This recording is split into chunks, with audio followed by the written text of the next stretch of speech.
Steps to getting a mortgage. Today, we're talking all about the steps to getting a mortgage. If we're just meeting, my name's Kelly Zitlow, and I've been helping people navigate the dream of home ownership for over 25 years. People are always asking me, what are the steps to getting a mortgage? Buying a home is one of the biggest purchases you will ever make, so it's important to be educated about the home loan process unless you're a cash buyer. If you know what to expect, it will really make the process so much smoother.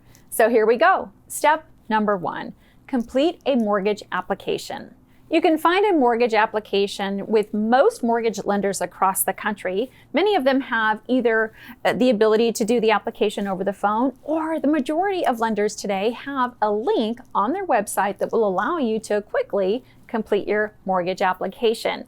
That's the easy part. Now, once you've completed the application, generally your credit is going to be pulled and a loan officer is going to reach out and chat with you and review that application with you just to be sure that we've got the I's dotted, the T's crossed. Sometimes there's other questions that need to be asked that aren't on the application, so we best understand your financing goals. As part of the application process, you will need to submit documentation.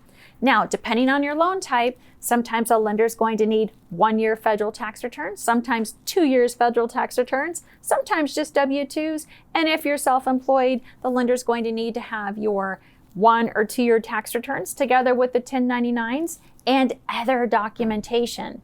So when it comes down to the financial part of the process, the actual income documentation part of the process, what a lender is going to need really will vary based on your particular scenario. But if you think that you have to provide 2 years federal tax returns and your W-2s and your 1099s, that's going to be a great start because that will cover it. Whether the lender needs all that or not, that's really going to be a great, succinct package of documentation that if you have that together and uploaded or forwarded to the lender, you'll be good to go. Income documentation is one of the biggest pieces of the puzzle from a lending perspective. And today we see this world becoming more and more automated. And a lot of times people go online and they enter their income into a mortgage calculator and they think they can afford a certain amount. But here's the deal. When it comes to income calculation, there's formulas that lenders must use based on the lending guidelines depending on the loan program and depending on how the wages are earned. And if you're self-employed, it's a whole nother ballpark. So for example, if you receive hourly income and you work variable hours, then the lender is going to average those hours and they're going to try to come up with an average because that would be a consistent type of dollar amount that they can use. Secondly, gross income is what lenders use for pre-qualification purposes in the home loan process, not net income.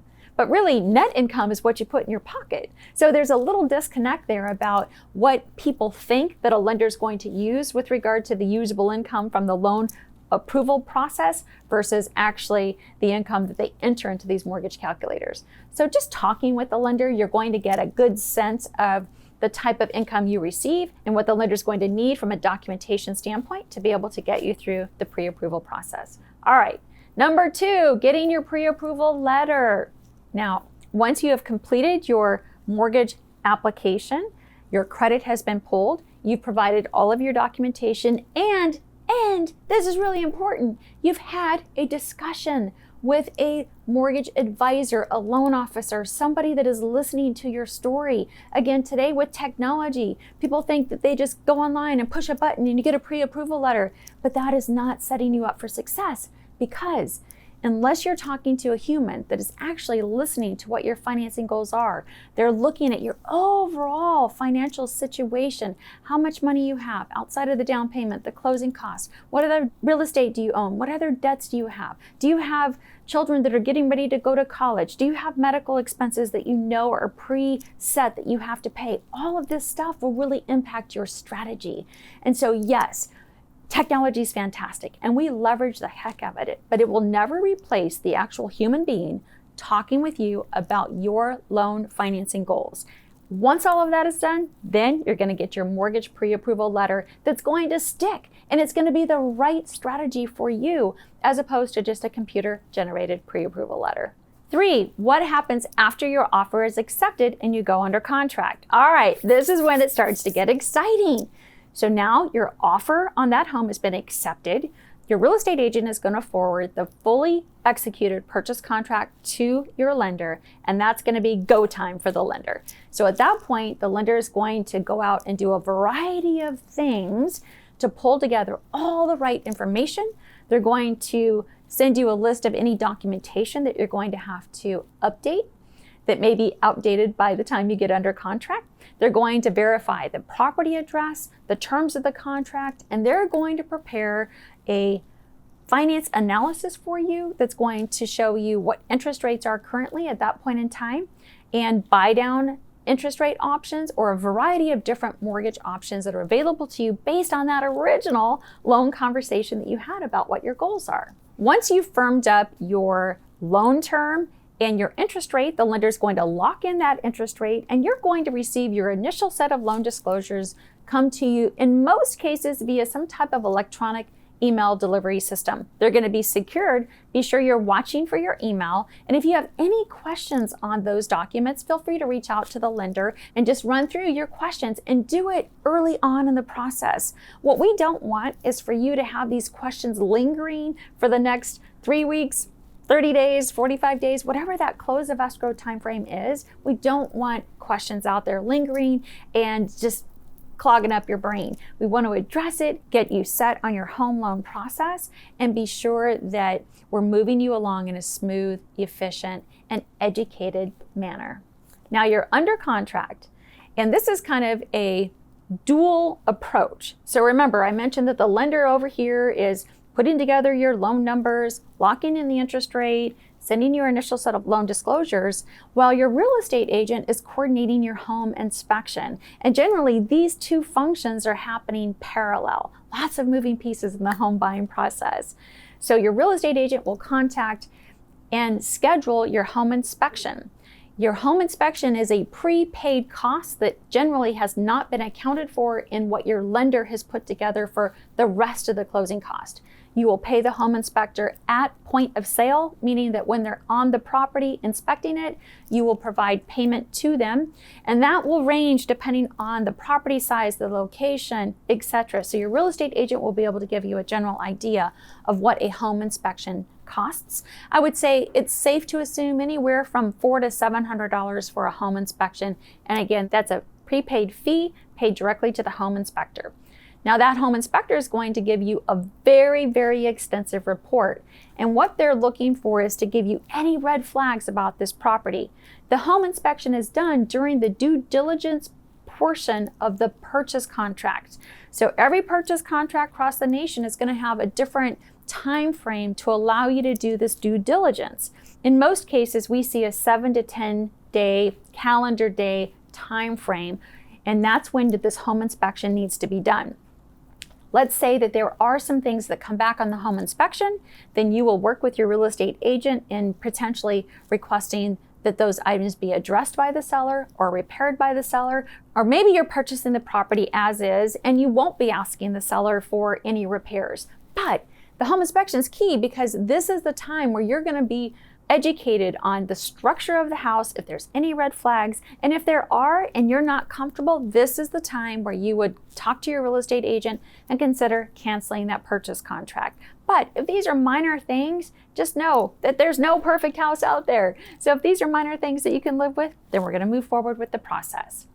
Once you're through the home inspection, you're going to coordinate with your real estate agent and your lender, and you're going to give them the green light to get your home appraisal ordered. Now, the appraisal is different than the home inspection. The home inspection is looking for the condition of the home, and its job is to bring red flags to the table, such as maybe some of the electrical outlets aren't working, or maybe there's a potential issue with plumbing or things like that. The home appraisal is actually going to give you a valuation based on that point in time for comparable sales of what that appraiser is deeming the value to be. So for example, let's say that your purchase price is maybe $500,000, But let's say that the house appraises for less than the purchase price. That would just mean that based on that point in time when the appraiser was doing the comparable sales analysis, which is what goes into that home appraisal, that there were no comparables that supported the $500,000 purchase price or appraised value. So in this market, we do see appraisals coming in right at purchase price and sometimes below the purchase price just because there's so much competition. Generally, our buyers are aware of that because their real estate agents have educated them, again, when they're completing that purchase contract and letting them know, look, based on comparables, we think this house is going to appraise at roughly $490, but in order to win the offer, you're going to have to pay $500. So if that's the scenario or the conversation, just know that that is not unique in this type of market. All right, so we're moving right along. Now, from a lending perspective, we are taking in the preliminary title report information. We have received the appraisal, and maybe we haven't received the appraisal yet, but it's been ordered. We have gotten all of your updated documentation. You've signed your initial set of loan documents, and at this point, we're going to be submitting the file into underwriting.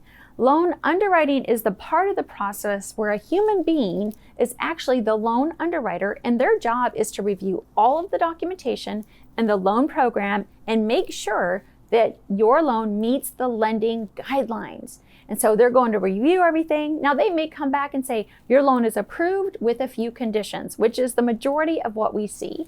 And those conditions might be an updated pay stub, or if you're getting gift funds, the gift letter from your parent or relative, or maybe you haven't gotten your insurance lined up yet. So one of those conditions might be homeowner's insurance. So those are the types of conditions that a loan underwriter will give.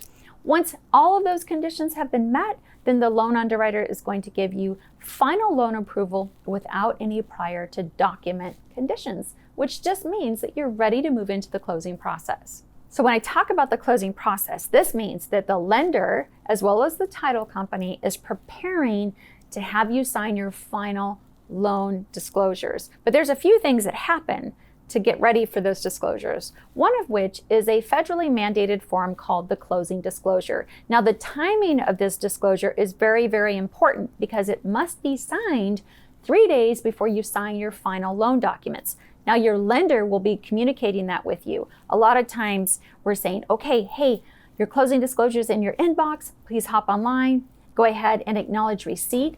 It's important to know that maybe that closing disclosure hasn't been finalized with the title company, so there's still some changes that can be made after you've acknowledged receipt, but hitting that time frame and that deadline is very, very key, and your lender will coordinate when that closing disclosure has to be acknowledged.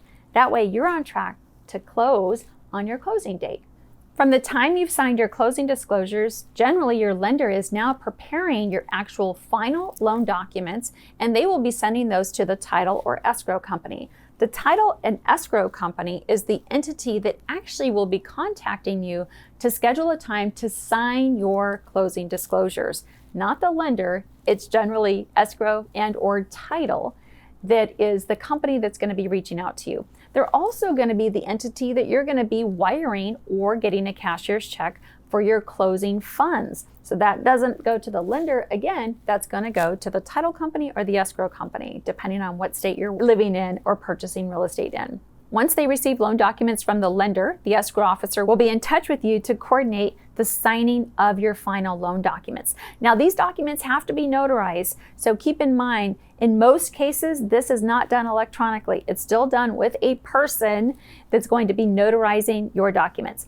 That's going to change over the coming years. We're going to see more electronic signings in the future, but today, 99% of all the loan closings out there are done with a physical mobile notary or notary that is the escrow company's notary, and they're going to run through those documents with you, explain everything to you, and notarize the documents that have to be notarized. All right, so the lender receives those documents back. The lender has balanced with the title and escrow company, so we know all of the funds are in order. You have provided your closing funds to the title company if you have funds needed to close. And at that point, on the day of your closing day, the lender is going to have already sent the funds to the title company or the escrow company, as well as giving them the green light that they can record your deed of trust Now, once your deed of trust has been recorded with the county recorder's office or whomever it needs to be recorded with, generally that's on the county level. Once that deed of trust is recorded, that's it. It's a wrap. The keys are yours and you officially own that home. Now you know the steps to getting a mortgage and what to expect. Please take a moment to subscribe to this channel for even more mortgage education. I am passionate about helping people make an informed buying decision and loan financing decision. So be sure to subscribe and join our community. If you got value out of today's video, give me a thumbs up and share this with someone who needs to know the steps to getting a mortgage. Until next time.